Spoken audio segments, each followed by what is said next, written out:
너희들 중에 이번 파업 간부를 뽑아내어라. 안 그러면 할 수 없다. 개솔린을 뿌리고 불을 지르겠다. 그리고 개솔린을 그들이 수용되어 있는 창고 주변에 부었다. 자, 5분의 시간을 준다. 내가 개솔린의 실탄만 쏘면 그만이다. 튀어나온 놈은 모조리 쏴 죽인다. 나는 기관총 2대를 그들 앞에 정조준시켰다. 이게 무슨 상황인 거죠? 이때가요. 1945년 해방 1년 후입니다. 1946년도인데요. 네. 그때 당시 이제 한반도 남부는 미군 군청 아래에 있었어요. 네.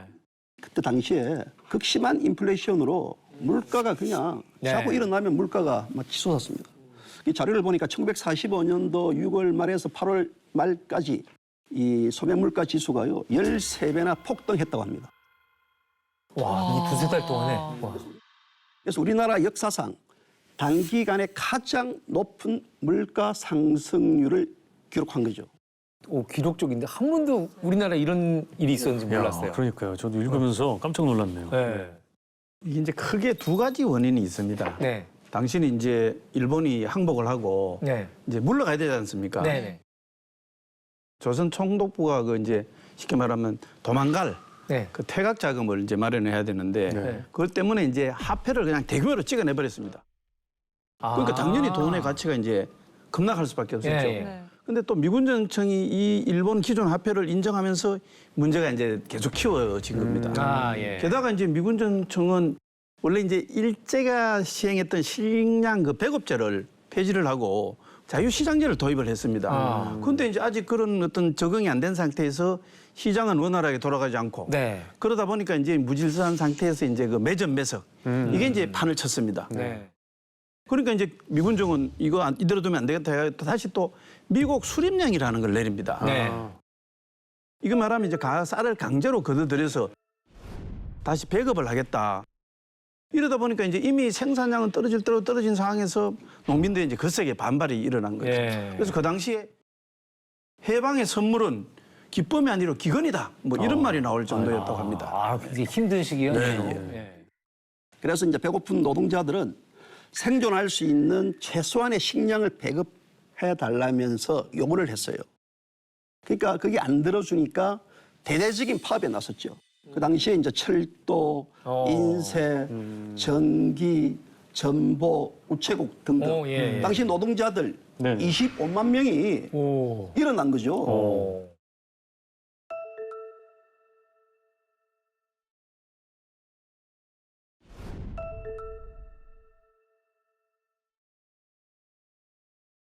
그러자 이제 김두한이가 어떻게 됐겠습니까?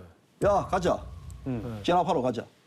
그래서 이제 부하들을 이끌고 용산 철도 파업 현장을 습격한 거예요. 근데 그냥 습격한 게 아니고 300정의 총, 수류탄 3박스를 가지고 갔어요. 이건 학살을 하겠다는 거 아니에요, 지금? 아니 그러니까 제가 지금 좀 전에 읽은 이게 그러니까 민간인을 상대로 그 상황을 벌였다라는 그 상황인 거예요? 그렇죠. 야, 이거 말이 안 되는데 어떻게 이거는 악당 초수탄까지. 중에 악당인데? 네. 근데 왜 갑자기 그러니까요. 습격을? 예. 그 해방 직후에는요, 뭐 김두한이가 네. 하나의 단체에 소속되어 있었거든요. 아, 예.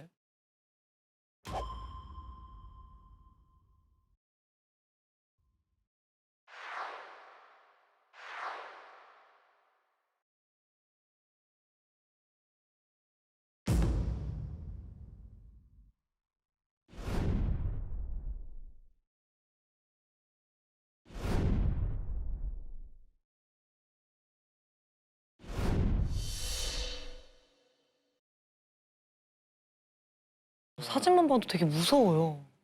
이 이제 먼저 당시 상황을 좀 알아야 되는데요. 네네. 이제 그 해방 직후는 우리나라가 굉장히 이제 혼란스러웠습니다. 네. 이제 태평양 전쟁 말기에 이제 소련이 일본에 이제 선전포고를 하고 한반도로 이제 계속 남쪽으로 내려왔거든요.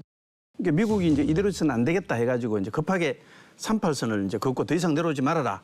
이 때문에 이제 한반도가 남과 북으로 이제 갈라지게 됐잖아요. 네. 이 때문에 이제 소위 말하는 좌우 갈등이 이제 심화됐습니다. 그렇죠. 당시 이제 국내 상황을 보면은요, 좌익 세력이 훨씬 더 빠르게 조직적으로 움직였습니다. 이제 그도 그럴 게요. 예. 김구라든지 이성만 같은 이제 우익 인사들은 예. 대부분 해외에 있다가 예. 해방 이후에 들어온 분들이니까 자연스럽게 이제 국민 기반이 약했죠. 네. 네.